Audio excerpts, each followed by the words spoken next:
atrás. Então agora, o clube que tiver mais camisetas iguais ganha o troféu.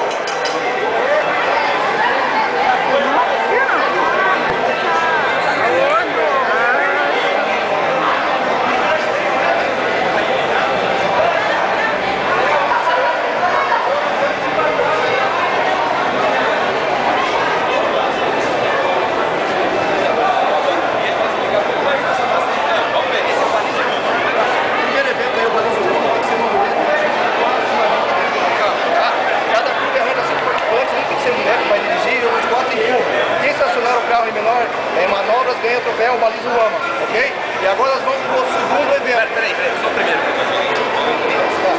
Primeiro. Como é que funciona o baliza o AMA? Tá, vai funcionar o seguinte, das 14 às 15, aí cada clube vai trazer 5 participantes.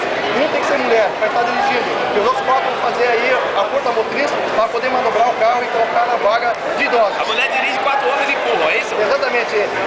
Uma mulher dirigindo e 4 você vê, carro de cavalo, vapor, na traseira do Fusca, beleza? Vamos ver, bom. Aí diga uma coisa, quais são as regras desse funcionamento? Nós temos uma vaga lá o Fusca tem 3,90 metros, foi acrescentado 50 centímetros à frente, 50 centímetros atrás, dando uma vaga de 4,90 metros. E nós temos 2 cones que seria para-choque no outro carro. Cada vez que o para-choque do Fusca encostar, é considerado uma infração. E ele tem que colocar o Fusca lá dentro da faixa de marcação. E ganha quem fizer o menor número de manobras. Menor número de manobras. Tem 2 juízes, um na frente e um atrás, mas também tem que ficar isso aí. Vamos falar o nome das equipes participantes. Vamos lá então.